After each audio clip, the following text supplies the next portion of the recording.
नमस्कार, श्री बालाजी एजुकेशन में आपका स्वागत है। मैं विजय लक्ष्मी आज आपको अर्थालंकार व अर्थालंकार के भेद समझाकर पढ़ाऊंगी। शब्दालंकार की एक वीडियो मैंने अपने चैनल पर अपलोड की हुई है, आप चाहें तो उसे देख सकते हैं। डिस्क्रिप्शन में आपको उसका लिंक मिल जाएगा। अर्थालंकार की परिभाषा: जिस अलंकार में अर्थ के माध्यम से काव्य में सौंदर्य उत्पन्न होता है वहाँ अर्थालंकार होता है।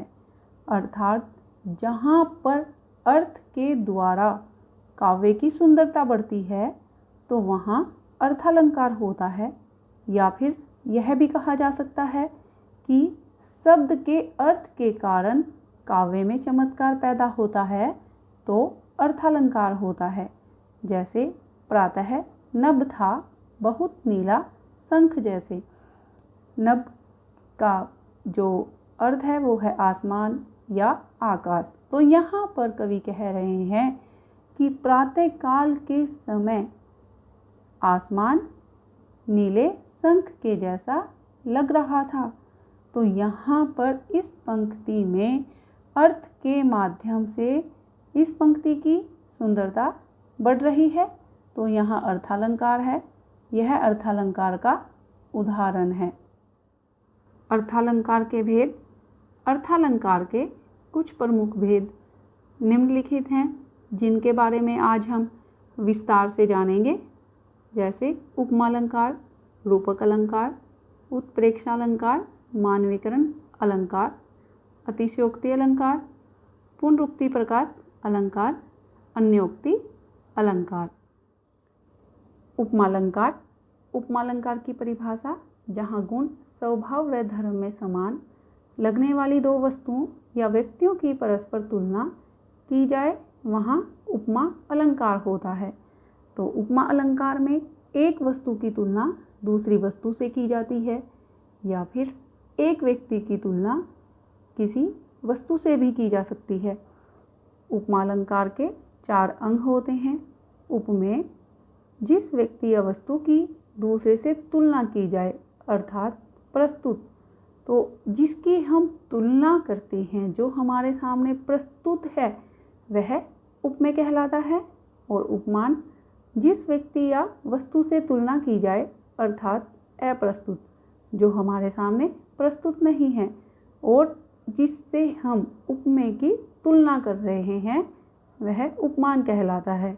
वाचक अर्थात समानता सूचक शब्द जो समानता को दर्शाते हैं, जैसे सी से, सें सो सो, जो सदर्श, सम, समान, लो, इव आदि। और समान धर्म: उपमान और उपमेय में रूप गुण स्वभाव अथवा क्रिया की समानता ही समान धर्म कहलाती है। उपमा अलंकार के कुछ उदाहरण: जैसे मुख चंद्रमा सा सुंदर। तो यहाँ पर मुख की तुलना चंद्रमा से की गई है। मुख हमारे सामने प्रस्तुत है क्योंकि हम मुख की तुलना कर रहे हैं और तुलना चंद्रमा से कर रहे हैं। चंद्रमा अप्रस्तुत है और मुख उपमेय कहलाएगा क्योंकि मुख की तुलना की जा रही है और चंद्रमा से तुलना की जा रही है तो चंद्रमा उपमान कहलाएगा। और सा यहाँ पर वाचक अर्थात समानता सूचक शब्द है और मुख को चंद्रमा के समान सुंदर बताया गया है, तो यहाँ पर सुंदर साधारण धर्म है। उसी प्रकार अन्य उदाहरण: निर्मल तेरा नीर अमृत के सम उत्तम है।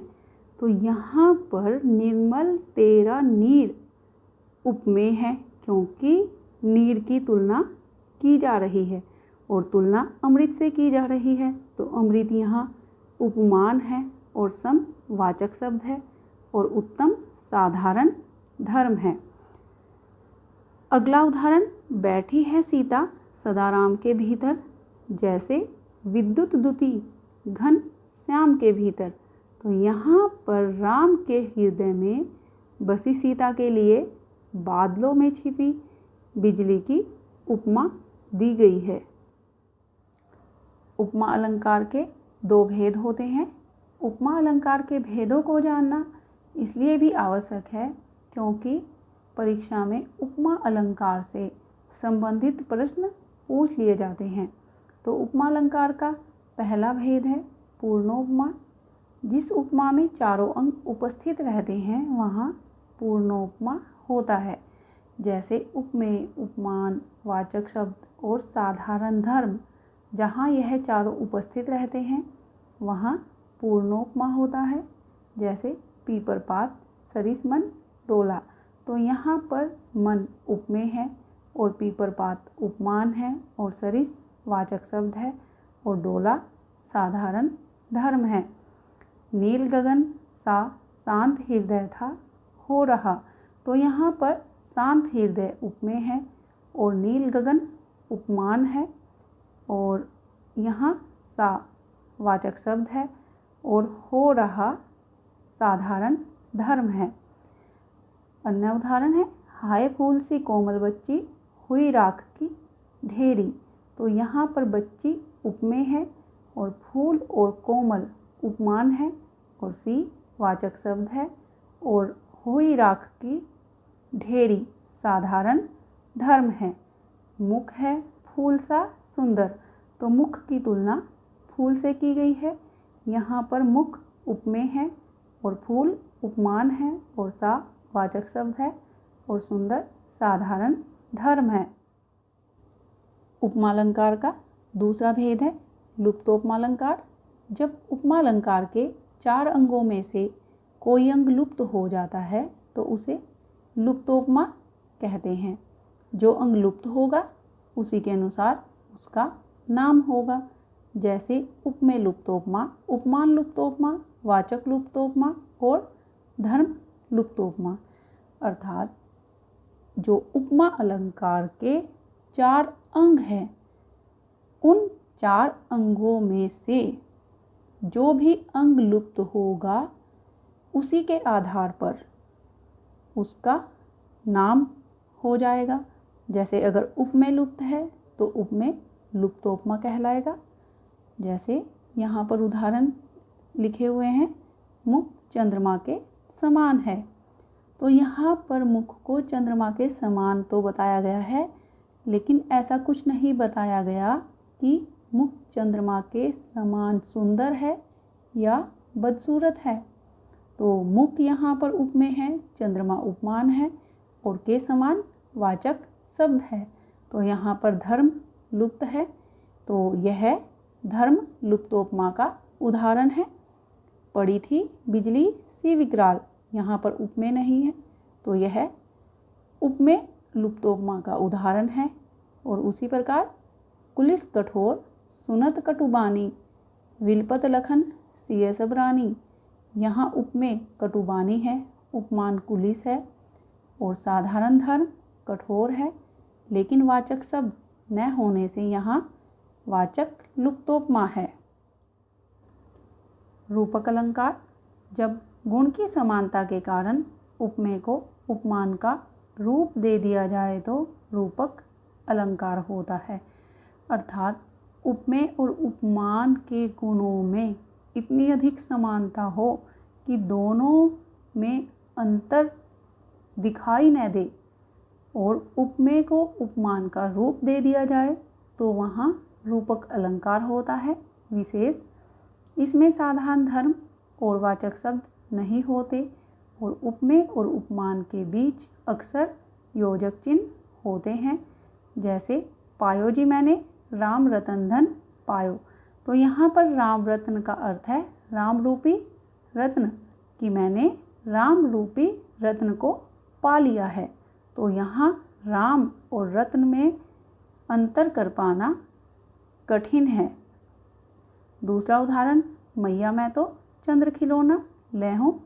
तो यहाँ चंद्र खिलौना का अर्थ है चंद्रमा रूपी खिलौना। तो यहाँ इस पंक्ति का अर्थ हुआ कि मैया मुझे तो चंद्रमा रूपी खिलौना लेना है। तो जब हम रूपक अलंकार के जो उदाहरण होते हैं उनका भावार्थ करते हैं, उनका अर्थ निकालते हैं, तो उसमें रूपी शब्द का प्रयोग होता है। रूपक अलंकार का अगला उदाहरण है चरण कमल बंदो हरिराई। इस पंक्ति का अर्थ है कमल रूपी चरणों की मैं वंदना करता हूँ। अंबरपन घट में डुबो रही तारा घट ऊषा नागरी। आकाश रूपी पन घट में ऊषा रूपी स्त्री तारा रूपी घड़े डुबो रही है। तो यहाँ पर भी देखिए रूपी शब्द का प्रयोग हुआ है। तो अधिकतर रूपक अलंकार में रूपी शब्द का प्रयोग होता है। एक राम घनश्याम हित चातक तुलसीदास। तो यहाँ पर तुलसीदास को चातक के समान बताया है और श्री राम को घनश्याम के समान बताया है। घनश्याम अर्थात बादल, बादल होते हैं जो पानी लाते हैं, और चातक एक पक्षी होता है जिसकी उसे प्रतीक्षा होती है। मंद हसी मुख चंद जुन्हाई। तो यहाँ श्री कृष्ण के मुख की समानता चंद्रमा से की गई है। तो यहाँ पर श्री कृष्ण के मुख और चंद अर्थात मुख और चंद दोनों शब्दों में अंतर कर पाना कठिन है। तो यहाँ रूपक अलंकार है। उत्प्रेक्षालंकार, जहाँ उपमेय में उपमान की संभावना या कल्पना की जाती है वहाँ उत्प्रेक्षालंकार होता है। प्राय इसमें मनु मानहु जनु जानहु मनो जनो जानो जनहु इत्यादि शब्द वाचक पद के रूप में प्रयुक्त होते हैं। जैसे सोहत ओढ़े पीतपट श्याम सलोने गात मन हो नीलमणि सैल पर आतप परियो प्रभात। तो यहाँ पर इन पंक्तियों का अर्थ है कि पीले वस्त्र पहने भगवान श्री कृष्ण का सांवला शरीर इतना सुंदर लग रहा है मानो प्रातःकाल के समय पीली धूप से नीलमणि पर्वत सुशोभित हो रहा हो। तो यहाँ पर मनहु शब्द का प्रयोग हुआ है। तो यह उत्प्रेक्षालंकार का उदाहरण है। दूसरा उदाहरण है उस काल मारे क्रोध के तनु कांपने उनका लगा मानो हवा के जोर से सोता हुआ सागर जगा। तो इन पंक्तियों का अर्थ है कि उस समय क्रोध के मारे उनका शरीर इस तरह से कांपने लगा मानो हवा के जोर से सोता हुआ सागर जाग गया हो। तो यहाँ पर मानो शब्द का प्रयोग हुआ है। तो यह उत्प्रेक्षालंकार का उदाहरण है। पाहुन जो आए हों गांव में शहर के, यहाँ जो शब्द का प्रयोग हुआ है। तो यह उत्प्रेक्षा अलंकार का उदाहरण है। मानवीकरण अलंकार, जहाँ जड़ अथवा चेतन अर्थात निर्जीव और सजीव तत्वों पर मानवीय भावों संबंधों और क्रियाओं के आरोप से उन्हें मनुष्य की तरह व्यवहार करते हुए दिखाया जाए तो वहाँ मानवीकरण अलंकार होता है। जैसे हे मृत्यु तुझे दया क्यों नहीं आती। तो मृत्यु को तो दया नहीं आती, दया किसे आती है, मनुष्य को आती है। तो यहाँ पर मृत्यु का मानवीकरण किया गया है। यहाँ मानवीकरण अलंकार है। मेघ आए बन ठन के संवर के। तो मेघों का बनना ठनना संवरना यह सब क्या है, मानवीय क्रियाएं हैं। तो यहाँ मेघों का मानवीकरण किया गया है। यह भी मानवीकरण अलंकार का उदाहरण है। फूल हंसे कलियाँ मुस्काई। यहाँ फूलों का हंसना कलियों का मुस्कुराना मानवीय चेष्टाएं हैं, अतः ये भी मानवीकरण अलंकार का उदाहरण है। अतिशयोक्ति अलंकार, जहाँ किसी वस्तु या विषय का बढ़ा चढ़ाकर वर्णन किया जाए तो वहाँ अतिशयोक्ति अलंकार होता है।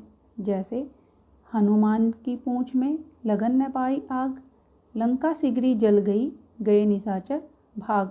तो यहाँ इन पंक्तियों का अर्थ है कि हनुमान जी की पूंछ में आग लगने भी न पाई और लंका भी जल गई और राक्षस भी भाग गए।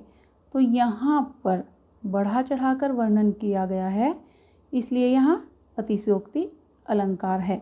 दूसरा उदाहरण देख लो साकेत नगरी है यही, स्वर्ग से मिलने गगन में जा रही। तो यहाँ पर साकेत नगरी की बहुमंजिला जो इमारतें हैं उनके बारे में कहा गया है कि इनकी ऊंचाई को देखकर ऐसा लग रहा है जैसे ये स्वर्ग से मिलने गगन में अर्थात आसमान में जा रही हों। तो यहाँ पर भी बढ़ा चढ़ाकर वर्णन किया गया है। तो यह भी अतिशयोक्ति अलंकार का उदाहरण है। सुनत पथिक मुँह निसी चलती लूबे उही ग्रामा। तो यहाँ इस पंक्ति का अर्थ है कि पथिक के मुंह से रात के समय लू का चलना, उस ग्राम में लू के चलने की बात पथिक ने यहाँ कही है। तो यह भी अतिशयोक्ति अलंकार का उदाहरण है, क्योंकि लू जो चलती है वह दोपहर को चलती है, रात को नहीं चलती। पुनरुक्ति प्रकाश अलंकार। जब काव्य में समान शब्द के बार बार दोहराव से चमत्कार उत्पन्न हो तब पुनरुक्ति प्रकाश अलंकार होता है। अर्थात जब काव्य में एक ही शब्द का दोहराव हो तो वहाँ पुनरुक्ति प्रकाश अलंकार होता है। जैसे मधुर मधुर मेरे दीपक जल, यहाँ पर मधुर मधुर शब्द का दोहराव हुआ है तो यहाँ पुनरुक्ति प्रकाश अलंकार है।